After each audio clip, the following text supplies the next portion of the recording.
Assalamualaikum warahmatullahi wabarakatuh. Salam guru penggerak.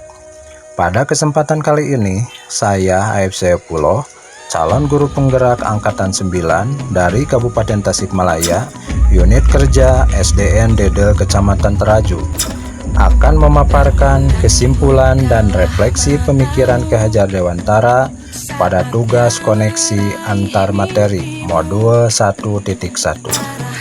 Sebelumnya, saya akan merefleksi pemikiran Ki Hajar Dewantara dengan 3 pertanyaan pemantik. 1. Apa yang Anda percaya tentang murid dan pembelajaran di kelas sebelum Anda mempelajari modul 1.1? 2. Apa yang berubah dari pemikiran atau perilaku Anda setelah mempelajari modul ini? Yang ketiga, apa yang dapat segera Anda terapkan lebih baik agar kelas Anda mencerminkan pemikiran Ki Hajar Dewantara? Apa yang Anda percaya tentang murid dan pembelajaran di kelas sebelum Anda mempelajari modul 1.1? Murid adalah anak didik di sekolah yang harus kita didik dengan ilmu pengetahuan yang sesuai dengan kompetensi-kompetensi yang berlaku pada saat ini. Pemikiran Ki Hajar Dewantara menjelaskan bahwa dasar pendidikan anak berhubungan dengan kodrat alam dan kodrat zaman.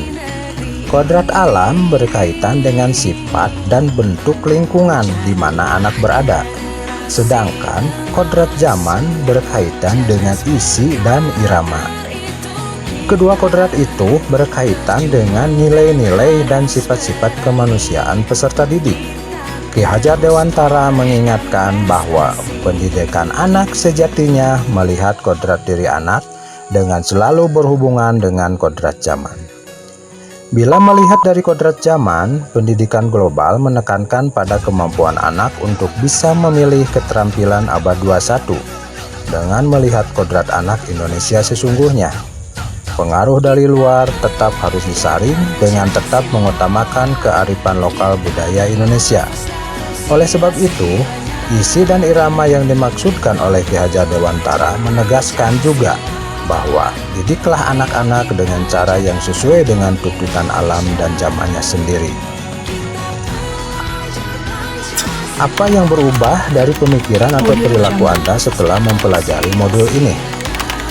Setelah mempelajari pemikiran-pemikiran Ki Hajar Dewantara, pemikiran yang berubah dari saya adalah bahwa saya harus bisa memberikan tuntunan kepada anak didik dengan lebih sabar dan ikhlas, karena mereka masing-masing unik dan berbeda. Jangan memberikan hukuman yang sifatnya tidak mendidik, tapi harus memberikan teladan agar mereka bisa melihat dan menirunya. Memberikan pembelajaran yang menyenangkan bagi mereka dengan mencoba berbagai macam model pembelajaran. Sebelumnya, dalam proses pembelajaran, mungkin kita sering mengabaikan perbedaan peserta didik di kelas. Hal ini bisa dilihat dari penggunaan metode pembelajaran yang kurang bervariasi. Anak didik memiliki tingkat kemampuan dan kompetensi yang berbeda dalam menyerap pelajaran. Oleh sebab itu, penggunaan metode pembelajaran yang bervariasi sangatlah dianjurkan, karena setiap anak memiliki kodratnya masing-masing yang sudah digariskan walau masih samar. Maka tugas kita sebagai pendidik adalah membimbing, menuntun, dan menjadi instruktur agar anak didik kita merdeka sehingga mencapai keselamatan dan kebahagiaan yang setinggi-tingginya. Hal lain yang terpenting dalam pendidikan adalah memberikan pendidikan akhlak atau budi pekerti. Peran orang tua ketika di rumah, peran guru ketika berada di sekolah, dan peran masyarakat ketika di lingkungan sekitarnya sangat penting untuk mendidik dan dijadikan suri teladan atau panutan dalam melakukan sikap-sikap terpuji sesuai pemikiran Ki Hajar Dewantara tentang Tripusat Pendidikan. Sehingga anak-anak bisa memiliki sikap beriman dan bertakwa kepada Tuhan Yang Maha Esa, mandiri, gotong royong, berakhlak mulia, kreatif, dan berkebinekaan global yang sesuai dengan profil pelajar Pancasila. Apa yang dapat segera Anda terapkan lebih baik agar kelas Anda mencerminkan pemikiran Ki Hajar Dewantara?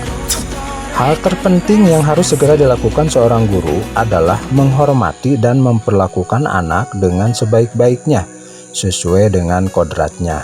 Melayani anak dengan setulus hati, memberikan suri tauladan, membangun semangat anak, dan memberikan dorongan bagi tumbuh kembangnya anak. Menuntut mereka menjadi pribadi yang terampil, berakhlak mulia dan bijaksana, sehingga mereka akan mencapai kebahagiaan dan keselamatan. Hal yang segera bisa saya terapkan dari pemikiran-pemikiran Ki Hajar Dewantara adalah kita tidak memberikan hukuman-hukuman kepada siswa. Lebih sabar dalam membimbing, mengenali lebih dalam karakter dan latar belakang siswa dengan menjalin komunikasi dengan orang tuanya. Hal ini bisa dilakukan dengan kunjungan ke rumah atau home visit. Memberikan pembelajaran yang menyenangkan bagi siswa melalui pemilihan media pembelajaran yang bervariasi, baik berupa gambar, video, maupun audio, atau pembelajaran yang berbasis permainan. Hal lain yang segera bisa saya terapkan dari pemikiran Ki Hajar Dewantara adalah dengan mendesain dan melaksanakan pembelajaran yang menyenangkan, menarik, dan berpusat pada peserta didik. Dalam hal ini, saya menggunakan model cooperative learning dan metode permainan, sehingga siswa akan terlibat langsung dalam proses pembelajaran. Selain itu, pembinaan dan kebiasaan pendidikan budi pekerti baik di sekolah maupun di rumah harus lebih ditingkatkan dan dikontrol oleh semua pihak. Peran guru, orang tua, dan masyarakat sangat penting dalam mengontrol dan menjadi panutan atau teladan bagi siswa agar menjadi pelajar yang memiliki kompetensi global dan berperilaku yang sesuai dengan nilai-nilai Pancasila dan bisa mengikuti perkembangan zaman yang terus berkembang. Tindakan nyata ini diharapkan dapat mengubah pembelajaran yang berpusat pada guru menjadi pembelajaran yang berpusat pada siswa. Hal ini sesuai dengan pemikiran Ki Hajar Dewantara tentang pendidikan Indonesia yang merdeka untuk mencapai keselamatan dan kebahagiaan. Dari pemaparan di atas dapat disimpulkan bahwa pendidikan adalah menuntun anak sesuai dengan minat dan bakatnya, sesuai dengan kodrat alam dan kodrat zaman. Pendidikan bukan hanya ilmu akademis saja, tapi yang lebih utama adalah penanaman budi pekerti yang baik, dan pendidikan sejatinya adalah berhamba pada anak. Demikian pemaparan saya tentang koneksi antar materi mengenai refleksi pemikiran filosofi Ki Hajar Dewantara modul 1.1. Salam guru penggerak. Wassalamualaikum warahmatullahi wabarakatuh.